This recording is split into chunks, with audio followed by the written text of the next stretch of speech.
तनिष्का ग्रुपने सासवडमधील महिलांसाठी आयोजलेल्या आरोग्य शिबिरामध्ये 2 वर्षांपासून सहन करत असलेला सायटिका आजार बरा झाला. 2-1 वर्षापासून. ठीक आहे. आत्ता कुठे दुखतंय?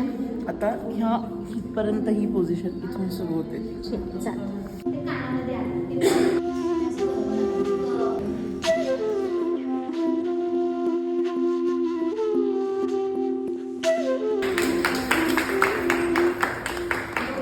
किती टक्के आराम आला? त्याचा पण बराच आलेला आहे आणि मुळात कॉन्फिडन्स झाला की आपल्याला सरळ तुमचा चालता येईल. मुलगा पण दुखतो आणि मग तुम्ही चालता येत नव्हतं. पण अजून चाला आणि अजून 10 मिनिटात यांचा पुन्हा एकदा इंटरव्ह्यू घ्या. 10 मिनिटात अजून त्यांना किती छान वाटेल तेही बघा. मगाचा जो वॉक होता हा तुम्ही बघता व्हिडिओवर टाकल्यावर होता, तो प्री आणि आधी घ्यायचा असतो. कारण तो जे असे चालत होते ना, आत्ताचं जे चालणं आहे त्याच्यात निश्चितच फरक आहे. ज्यांनी बघितलं असेल त्याला कळलं असेल. So what will you say for that? म्हणजे 70% तरी मला आत्ता बरं वाटतं.